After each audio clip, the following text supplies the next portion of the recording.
Wesh les gens, c'est Revive, et bienvenue dans cette nouvelle chronique random. Vous êtes nombreux à vouloir me voir parler à nouveau de Berserk, et à vrai dire, c'est aussi mon cas. J'adore parler de ce manga si cher à mon cœur, même si je reste timide à ce propos, de peur de dire des conneries sur cet univers si vaste et complexe.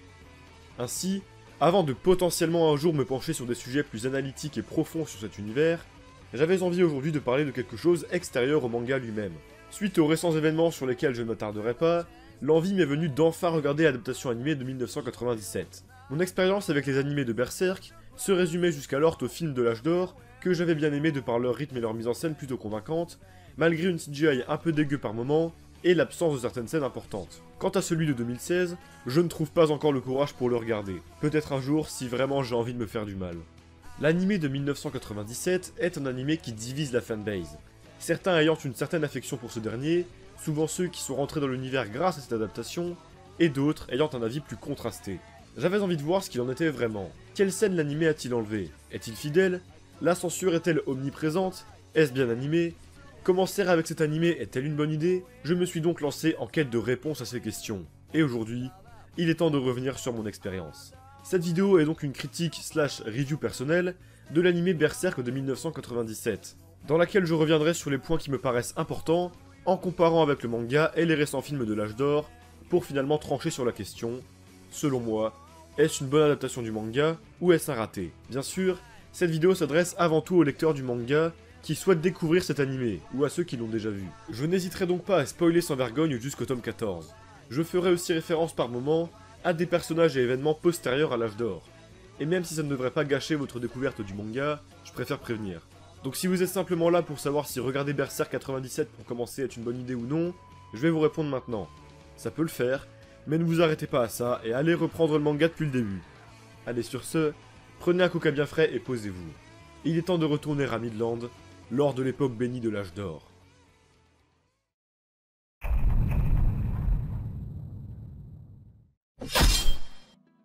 Avant toute chose, je vais poser les bases afin qu'on sache de quoi on parle. Berserk 1997, nommé communément de la sorte pour la distinguer de sa petite sœur de 2016, est une adaptation en série animée du manga du même nom, l'œuvre du grand Kentaro Miura. Elle a été diffusée du 8 octobre 1997 au 1er avril 1998 sur la chaîne Nippon TV, pour un total de 25 épisodes. Le studio en charge de l'adaptation est OLM, que je ne connaissais pas personnellement, mais qui est entre autres derrière la majorité des films Pokémon et des séries Yokai Watch et Inazuma Eleven. L'anime est réalisé par Naohito Takahashi, également en charge de la plupart des œuvres citées précédemment. Pour ce qui est de la partie pleinement audio, l'on retrouve de nombreux seiyuu talentueux comme Toshiyuki Morikawa pour Griffiths, notamment derrière Kira Yoshikage, ou encore Feu Unsho Ichizuka, la légendaire voix de Joseph Joestar ou Spike, dans le rôle de Void. Oui, c'est étonnant, et oui, c'est perturbant. Quant à la musique, elle est assurée par Susumu Hirasawa, qui a également composé sur les plus récents animés de Berserk.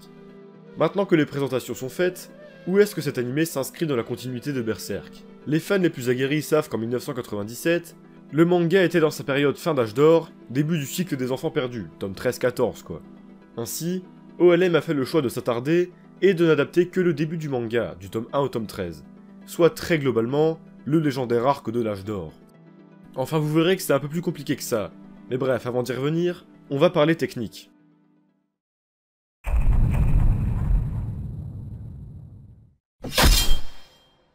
L'animé est visuellement très appréciable, surtout pour un animé de l'époque. Les traits sont appuyés et lisses à la fois, les couleurs sont belles, les chara-designs sont très réussis, et il y a globalement très peu de plans moches. La qualité de dessin est plutôt stable et ça fait plaisir. Il y a bien les décors et arrière-plans qui sont pas toujours convaincants, comme ici par exemple où la notion de perspective était visiblement sortie de la tête des animateurs. Bref, j'ai été agréablement surpris par la qualité graphique de l'animé, j'adore cette esthétique années 90 qui me rappelle un peu Yu Yu Hakusho, et qui marche vraiment bien sur Berserk. Je préfère même cette esthétique plus sombre et marquée à celle des récents films plus lisses et colorés. On ressent plus la froideur et la cruauté du monde de Berserk. Là où les films sont bien meilleurs que cette adaptation par contre, c'est bien sur l'animation, parce que de ce côté-là, c'est pas aussi fluide et impressionnant pour Berserk 97. Beaucoup de plans fixes, de plans sur le visage des personnages pour éviter d'avoir à trop animer le reste, et un rythme un peu lent qui peine à vraiment faire décoller l'animé lors de combats bien moins spectaculaires que dans le manga ou dans les films. J'ai notamment en tête le combat contre Zod, finalement assez mou et peu convaincant. Cela dit, l'animé s'en sort très bien lors des scènes plus calmes et émotives, grâce à un jeu exceptionnel des seiyuu et surtout, une très bonne mise en scène qui, finalement, arrive un peu à compenser l'animation de moyenne facture.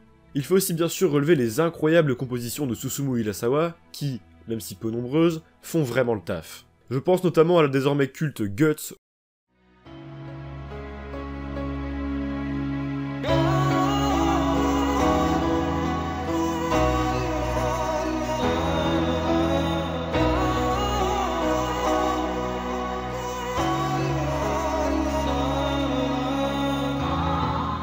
ou encore Forces,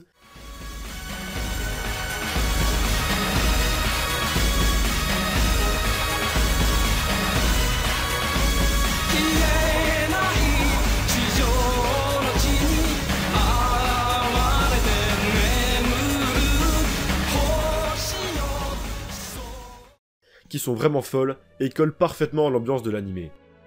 Il va maintenant falloir que je revienne sur l'un des points auxquels j'ai attendu cette adaptation au tournant, à savoir, bien sûr, la censure. Et je dois avouer que c'est une plutôt bonne surprise. Mais vous verrez qu'il y a quand même quelques éléments qui me dérangent un peu. Bien sûr, quand on parle de censure pour Berserk, on pense à deux éléments en particulier, la violence et le sexe.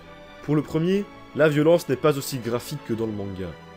Globalement, les personnages seront bien découpés dans tous les sens, mais au lieu de voir leur boyau dégouliné, on aura des énormes effusions de sang à n'en plus finir. Ce choix peut paraître un peu dommageable étant donné que l'aspect très graphique des combats de Berserk est l'une de ses plus grandes forces. Mais ça reste finalement cohérent, et ça rend pas trop mal à l'image, donnant même une certaine esthétique plutôt dynamique lors de quelques scènes.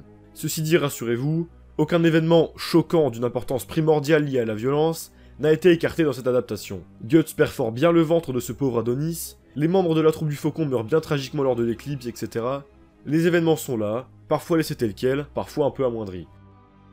Pour ce qui est du sexe et de la nudité, le constat est le même. La plupart des événements capitaux sont présents, scènes de sexe entre Griffiths et Charlotte, entre Guts et Casca, viol de cette dernière, mais leur durée ainsi que leur explicité sera amoindrie. Globalement, les scènes de sexe, c'est plan sur les deux personnages nus en train de se caresser, puis ça skip jusqu'à la fin de l'acte. Pas de sensualité ni d'intensité dans les scènes, c'est compréhensible encore une fois, mais dommage, étant donné qu'elles ont tout un sens au sein de l'œuvre, et surtout quand on voit les grosses réussites que ces trois scènes étaient dans les films.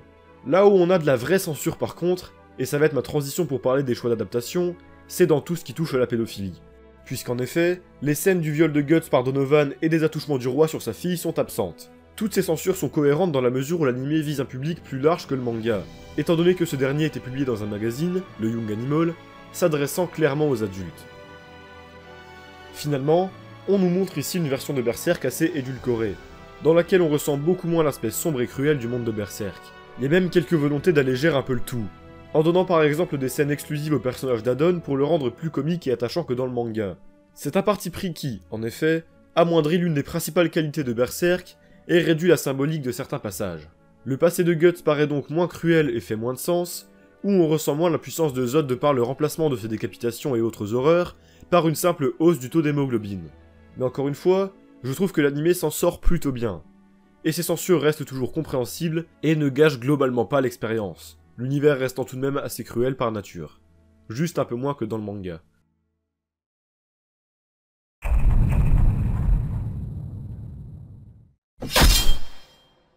Allez, c'est une bonne transition pour s'atteler au gros morceau de cette critique, à savoir le scénario et les choix d'adaptation. Et j'avoue que sur ce point-là, je suis vraiment mitigé. Puisque dès l'épisode 1, on peut voir que des choix drastiques ont été pris par l'équipe. Je vous propose de faire un résumé du déroulé de l'anime pour relever les principaux changements par rapport au manga et dire ce que j'en pense au fur et à mesure. Déjà, la scène d'introduction de Guts change. Ça n'est pas Puck qui se fait attaquer par les bandits, mais Corinne. Également, tout l'arc avec Slug n'aura pas lieu, puisque dès lors que le combat contre l'apôtre serpent sera terminé, l'anime fera sa transition vers l'âge d'or. L'arc Black Swordsman n'en est alors réduit qu'au plus simple. On te montre un Guts violent et empli de vengeance à qui il manque un bras et un œil, on te montre vite fait les God Hand, on t'introduit la Béérite aux apôtres, mais c'est tout. J'ai déjà fait une vidéo qui explique en quoi cet arc est important pour la suite de l'âge d'or, que je vous invite à aller voir si ce n'est pas déjà fait. La vidéo que vous regardez en ce moment en est d'ailleurs un complément, puisque les notions que j'avais déjà abordées sont centrales dans mon avis sur cet animé. Bref. Après ça donc, l'âge d'or commence, et déjà là ça part un peu en couille, puisqu'au lieu d'avoir le passé de Guts chronologiquement, en débutant par sa naissance au pied de l'arbre, l'épisode 2 commence lors de sa bataille contre Basuzo, qui mènera à sa rencontre avec la troupe du Faucon. En réalité, son passé avec Gambino et tout ce que vous connaissez est extrêmement charcuté, et ne nous sera raconté que par bribes et par petites scénettes, intervenant à certains moments, quand il dort auprès de Casca par exemple, ou au début d'une attaque. Oublions la chronologie complètement niquée. Ça peut être un choix de mise en scène invitant le spectateur à se poser encore des questions quant au passé de Guts, en donnant des infos au compte-gouttes. Non, ce qui me dérange moi, c'est qu'on en voit bien trop peu pour véritablement comprendre le personnage de Guts et sa relation avec Gambino. Ici, pas de naissance au pied de l'arbre. Le personnage de 6 n'est même pas montré, et on n'a donc pas le contexte de pourquoi Guts est rejeté par son père adoptif. En l'occurrence car il pense qu'il est un enfant maudit ayant entraîné la mort de sa femme. Pareil pour l'absence de Donovan. On ne se rend pas compte d'à quel point la rancœur de Gambino est profonde. Enfin bref, tout ce qu'on a c'est un bref combat, la scène du meurtre de Gambino par Guts parce que c'est quand même important, et sa fuite avec les loups et tout ça. Ce flashback nous donne donc le minimum syndical pour comprendre le personnage de Guts. Mais c'est encore une fois édulcoré, compréhensible pour Donovan mais beaucoup moins pour l'absence de 6, et je trouve ça particulièrement dommage. Enfin, j'ai été un peu dur avec l'animé pour l'instant, mais je pense que c'est justifié. Car en tant que grand amateur de Black Sportsman et de l'enfance de Guts, ça me fout le seum de les voir charcuter à ce point. Je ne sais pas exactement pourquoi c'est le cas. Soit parce que le studio voulait aller directement dans le feu de l'action pour ne pas perdre leur audience, soit à cause d'une restriction du nombre d'épisodes. Bref, à partir de maintenant, on va entrer dans la meilleure partie de l'animé. Celle qui a comblé quasiment toutes mes attentes, et là où j'ai vraiment apprécié, à savoir de l'épisode 5 à 19. Pourquoi est-ce que je t'en kiffais, me direz-vous? Car c'est extrêmement fidèle. La grande partie des événements de cette phase de l'âge d'or sont là, plutôt bien mis en scène, malgré quelques combats un peu mous. La plupart des scènes marquantes de cette partie sont vraiment bonnes. Le passé de Casca, le bal, la partie de chasse avec Griffiths et Charlotte, le 1v100 de Guts et la scène dans la grotte, le meurtre d'Adonis, le départ du Chevalier Noir, et surtout, l'incroyable monologue de Guts aux côtés de Casca sur la colline surplombant le camp, qui est incroyablement réussi. Tout comme dans le manga, elle nous permet de bien comprendre le personnage de Guts et son mode de pensée par rapport à la voie qu'il a choisie, et sa volonté d'être l'égal de Griffiths, en plus d'offrir un moment de tendresse bienvenu après ce dur combat. Et lors de ces épisodes, il y a même la scène de l'incendie de la demeure de la reine, scène qui je ne sais pourquoi était absente des films. Ça m'a donc fait plaisir de voir ce Griffiths terrifiant, et ce Guts dans sa fameuse tenue. J'aime donc beaucoup cette grande partie du milieu de l'animé. C'est fidèle, les enjeux propres à l'arc sont bien développés, les tensions et stratégies entre les deux puissances aussi, on ressent bien l'aspect convivial de la troupe du Faucon, l'ascension de Griffiths est pertinente et bien racontée. Il faut aussi noter l'accent mis sur la relation entre Guts et Griffiths, l'un des plus gros points forts de l'animé selon moi, puisqu'on la comprend parfaitement, et elle est développée comme il faut. Ce qui fait qu'on comprendra comme il faut le mode de pensée de Griffiths lors de l'éclipse, ce qui est extrêmement important. Mais voilà, tout n'est pas parfait en ce bas monde. Et si j'ai été très satisfait par la majorité de cette adaptation de l'âge d'or, il faut avouer que l'animé se plante tout aussi bien sur son début que sur sa fin. Parce que ouais, à partir de l'épisode 20 et jusqu'à la fin, s'il reste des scènes vraiment sympas, ça va repartir en couille dans la narration, charcutant de nombreux passages et enlevant des éléments importants. Déjà, oubliez complètement le School Knight, il n'existe pas. Oui, vous m'avez bien entendu. Il ne sera pas là pour prévenir Gus de l'éclipse, et non plus pour venir le sauver, mais j'aurai bien le temps d'y revenir. Dites aussi adieu à la scène de torture du roi sur Griffiths, après qu'il se soit attaqué à sa fille. Et c'est vraiment dommage, tant elle était forte et symbolique. Malgré tout, ça reste plutôt logique, car les attouchements du roi étaient un point central évoqué par Griffiths, et c'est donc symptomatique du retrait de cette scène. Oubliez aussi Silat, le combat contre les Bakiraka à la sortie du sauvetage de Griffiths ou encore Wyald, qui ont visiblement été jugés peu utiles dans le développement du récit. Et pour finir avec les retraits qui me dérangent, la scène de sexe entre Guts et Casca. Alors oui, elle est présente, oui, elle est plutôt sensuelle du peu qu'on voit même si beaucoup moins que dans le manga, mais wow, elle perd tellement de son sens. En fait, elle est très courte, et si elle met bien en avant les pensées de Casca par rapport à l'impossibilité d'une relation avec Griffiths, mais la place qu'il y a pour elle dans le cœur de Guts, pour ce qui est de ce dernier, la scène ne raconte rien. Parce que oui, à ce moment-là ressurgissait le traumatisme de Guts par rapport à son viol étant enfant, qui marquait le début du développement des crises de Guts et de sa part sombre, qui trouvera son apogée avec la personnification de sa rage et l'armure du berserk plus tard dans le manga. Il y avait aussi ses regrets par rapport à la vie qu'il mène et au nombre de gens qu'il a tués, y compris son père adoptif, le seul moment où Guts lâchait une larme dans l'âge d'or, le seul moment où son masque tombait et où sa peur d'être touché par quelqu'un d'autre s'évaporait l'espace d'un instant, grâce au doux réconfort de Casca. C'était donc une scène extrêmement forte et émotive dans le manga. Aussi bien pour Casca que pour Griffiths. Quoi? Pour Guts? Je suis un malade d'avoir écrit ça, moi. Et surtout pour la si belle relation de complémentarité et de réconfort mutuel qui lie ces deux personnages. Une très grosse déception pour ma part. encore une fois symptomatique de la censure et de l'absence du viol de Guts. Pour ce qui est du sauvetage de Griffiths, je ne suis pas convaincu non plus.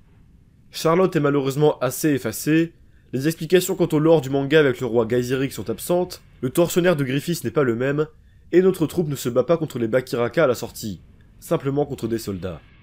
Cela dit, la scène où Guts et les autres découvrent le corps faible de Griffiths est réussie. On ressent très bien la faiblesse et les tourments du faucon, et c'est étayé par la scène de l'appel des God Hand et des pensées de Griffiths par rapport à Guts qui est présente. Et c'est tant mieux, parce qu'encore une fois, capital pour l'éclipse, c'est la relation qui lie ces deux hommes. Il y a quand même quelque chose qui m'a agréablement surpris dans cette partie. La scène où Rickert tombe en face à face avec Rosine et Slug est bien là. Très bien foutue en plus, avec une vraie ambiance flippante, où on se doute que quelque chose déconne. C'est une bonne chose qu'elle soit là. J'en doutais au vu de tous les retraits effectués jusqu'alors, par rapport aux apôtres et à la préparation de l'éclipse. La scène aurait eu encore plus d'effet si Slug avait été introduit, mais je vais pas faire mon rabat-joie. Donc voilà, pour faire un récap de cette partie de l'animé, le constat global qui ressort est que, mon dieu, c'est trop rushé. Je ne sais pas si c'est une volonté artistique de l'équipe, de vouloir concentrer tout ça pour faire un animé en 25 épisodes, ou si ça a été une contrainte à laquelle ils ont dû se soumettre, mais les faits sont là. La partie qui couvre le tome 9 à 12 est complètement charcutée, ôtée de nombreuses scènes capitales, pour arriver le plus rapidement possible à l'éclipse. Le seul moment développé comme il faut, c'est le passage de Guts chez Godot et Erika. Mais à part ça, le nombre de scènes raccourcies, modifiées ou tout simplement enlevées est colossal. Mais malgré tout, la sélection de scènes charcutées ou enlevées fait sens avec les parties pris de l'animé. Enlever l'attaque de Silat ou des Bakiraka fait sens, car ces deux éléments étaient là pour introduire les Kushan plus tard, et vu que cette adaptation ne s'occupe que de l'âge d'or, ça n'était pas spécialement nécessaire. Raccourcir la scène de sexe entre Guts et Casca aussi c'est logique, étant donné que le viol de Guts n'est même pas évoqué. Enlever Uyald c'est pareil, même si le combat est cool, ça reste pas indispensable si des scènes devaient être écartées. En fait, toute cette partie de l'animé est directement la conséquence des choix qui ont été faits par l'équipe lors des premiers épisodes, et du coup le récit et le développement des personnages en prend un sacré coup. Ça a au moins le mérite d'être cohérent au sein de ce que l'animé a instauré, c'est déjà ça. Bon, il va maintenant falloir que je parle de la scène que tout le monde attend, le climax de l'arc qui a fait totalement basculer Berserk dans quelque chose de bien plus sombre, la traumatisante, la grande, la légendaire, l'éclipse. Alors, là j'ai des problèmes. Déjà dans l'arrivée de la scène en elle-même. Je ne parle pas de l'introduction de cette dernière, l'ambiance est pesante, le rire de Griffiths est bien terrifiant comme il faut,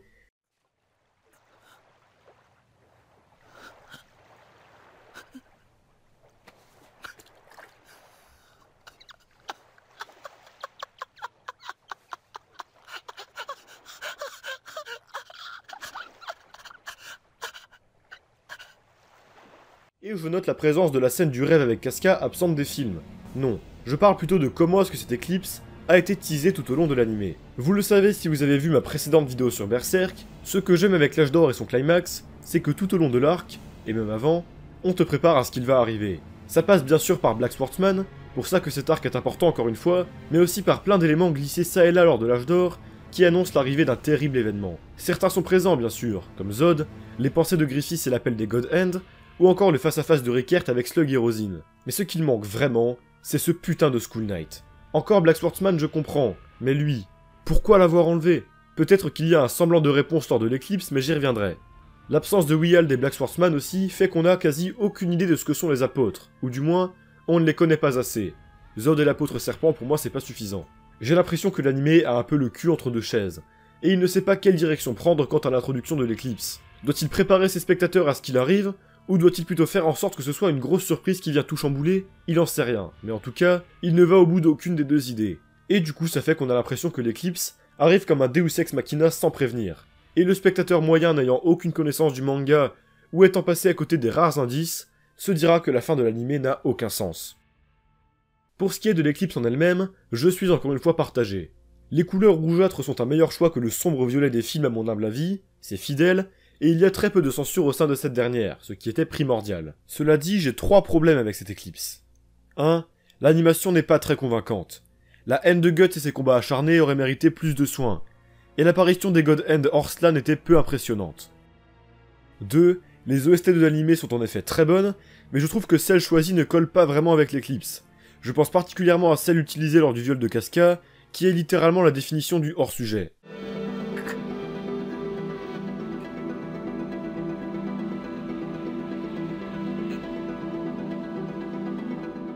Et pour finir, le troisième point et le plus important, la fin. Pardon, qu'est-ce que c'est que ça?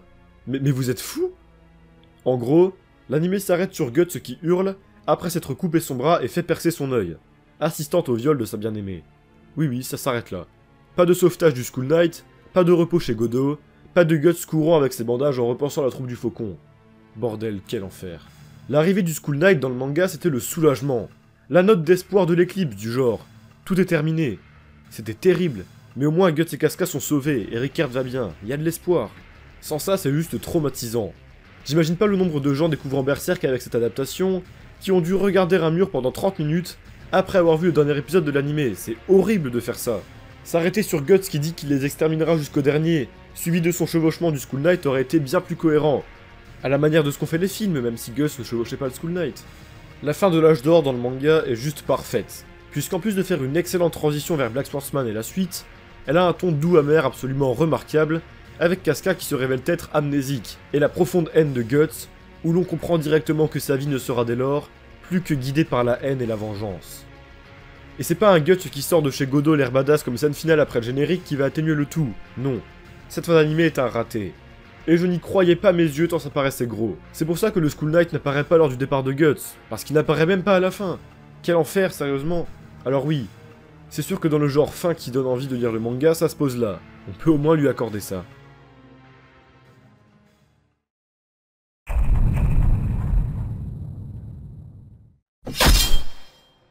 Alors, il est enfin temps de remettre tout ça dans l'ordre et dans le contexte pour en tirer une conclusion finale. Ce qui ressort globalement de l'anime, c'est qu'énormément de choix drastiques ont été pris pour faire en sorte que l'anime fasse ses 25 épisodes, et pas un de plus. Mais alors, pourquoi? Est-ce un manque de budget ou de temps? Le nombre très faible d'OST et les nombreux plans fixes pourraient être des indices allant dans ce sens. Peut-être n'avait-il pas les moyens humains et financiers de produire plus de 25 épisodes avec cette limite de temps. Ou alors, est-ce que ce serait un choix du staff qui, pour je ne sais quelle raison, aurait décidé d'instaurer un rythme différent et écarter ce qui ne serait pas nécessaire pour le développement de cet arc? En l'occurrence, ça passerait par censurer les scènes relevant de la pédophilie, tout en essayant de rendre les personnages tout de même tangibles, retirer les scènes n'étant indispensables que pour la suite de l'intrigue comme l'introduction des Bakiraka ou de Silat, et en raccourcir d'autres. Tout ça, dans le but de sortir un anime qui soit diffusable à la télévision, et compréhensible par tout le monde, en écartant des éléments n'étant pas absolument indispensables à la compréhension de l'âge d'or. Et là-dessus, oui, je dois avouer que c'est réussi. L'anime est compréhensible pour n'importe qui, et les retraits ne créaient pas d'incohérence au sein de l'adaptation. Ce que je veux dire par là, c'est que les choix seront tenus jusqu'au bout. On enlève le viol de Guts, ok, mais il va falloir donc raccourcir la scène de sexe entre Guts et Casca, par exemple. Ou encore, ok, on ne te montre pas les attouchements du roi, mais la scène où Griffith lui reproche les actes n'a pas lieu. C'est logique. Mais voilà. Le constat reste que même si les choix de cet anime sont cohérents, il est loin d'être une expérience complète de Berserk. Tant de nombreuses scènes extrêmement importantes et même juste stylées sont absentes. On passe à côté de nombreuses nuances et développements de personnages, et c'est bien dommage. Et puis merde, cette fin, bordel. C'est juste illégal de faire ça. J'ai toujours du mal à me remettre du fait qu'ils ont osé. Cela dit, l'anime a tout de même ses qualités. Même si j'ai eu du mal à rentrer dedans au début à cause de ses choix étranges, ça reste une adaptation sympa et enrichissante à regarder avec quelques scènes vraiment réussies, de superbes OST et seiyuu, une esthétique très agréable, et un accent mis sur la relation Guts-Griffith qui fait vraiment plaisir. C'est quand même un gros kiff de voir tout cet univers en animé. On s'attache vraiment bien aux membres de la troupe du Faucon et à leur périple, et ça offre une expérience différente du manga qui s'avère être un complément plutôt sympathique. À mon humble avis, je pense que cet animé aurait pu passer d'adaptation sympa sans plus, à une véritable réussite si le staff s'était accordé entre 5 et 10 épisodes de plus, afin de bien prendre le temps de tout développer comme il faut. Je n'aurais pas demandé l'intégralité de Black Swordsman, ni les attouchements du roi ou même Wild, mais simplement les apparitions du Skull Knight et le sauvetage de ce dernier lors de l'épilogue, ainsi que l'enfance de Guts au grand complet, quand bien même Donovan n'aurait pas été là. Au moins sa naissance et le personnage de Sis, quoi. Parce que ces éléments-là en particulier sont vraiment trop importants pour être passés sous silence et écartés de la sorte. Rendez-vous compte, pas même une mention du Skull Knight dans Berserk, on est où là? Enfin voilà. Si vous voulez commencer Berserk avec cet animé, vous pouvez. Ça reste plutôt cool à regarder, mais je vous invite très grandement à reprendre le manga depuis le début suite à votre visionnage, car vous passerez à côté d'énormément d'aspects intéressants. Je recommande tout de même à tous les lecteurs du manga qui n'ont pas vu cette adaptation d'y aller, que ce soit pour la science, vous faire votre propre avis dessus, ou juste pour kiffer retrouver la troupe du Faucon en version animée. Pour ceux qui la connaissaient déjà, n'hésitez pas à me donner votre avis en commentaire sur cet animé. Vous pouvez aussi me corriger sur des points sur lesquels vous n'êtes pas en accord. Si ça se trouve, vous avez vu l'animé d'une toute autre manière que la mienne, Et certains aspects que je relève comme des défauts sont peut-être des qualités pour vous, qui sait. Vos avis m'intéressent grandement sur cette adaptation, vraiment. Je sais aussi qu'il y a des personnes qui la défendent, puisque c'est avec celle-ci qu'elles ont découvert Berserk, et qu'elles éprouvent donc une certaine nostalgie pour cet animé. À cela, j'espère avoir pu vous montrer que cette adaptation n'est pas parfaite, à mon humble avis, et que vous comprendrez mon point de vue autant que je comprends tout de même l'affection que vous avez pour cette dernière. Pour conclure, je dirais donc que quoi qu'on en dise, Berserk 1997 reste une adaptation de l'univers de Miura. Cet univers est tellement unique, fantastique et puissant, qu'il est presque impossible de le retranscrire autrement que sur son support original, tant il s'en dégage quelque chose d'inimitable. On aura beau essayer de faire le meilleur animé possible, jamais il n'égalera le trait de dessin et la finesse d'écriture de son auteur. Prenons ces adaptations comme de simples plus, des compléments sans prétention, que certains détestent, mais pour lesquels certains éprouvent une certaine affection. Ne nous entre-déchirons pas, et contentons-nous d'être heureux que l'univers de Miura ait touché tant de personnes à travers le monde. Et ce, aussi grâce à ces animés ayant permis de diffuser l'œuvre au plus large public possible, faisant découvrir ce fabuleux manga à toujours plus de monde. Alors, la meilleure manière de rendre hommage à Kentaro Miura est de lire, et relire son œuvre sans modération, de continuer à débattre avec respect sur ses adaptations, d'être bienveillant, et de partager la passion de Berserk, que ce soit au travers de n'importe quel support initial. Car au fond de nous, resteront toujours les souvenirs impérissables et leçons que l'on a tirés de cette œuvre magistrale. Vive Berserk. Et merci de m'avoir accompagné lors de mes années lycée. Merci, Kentaro Miura.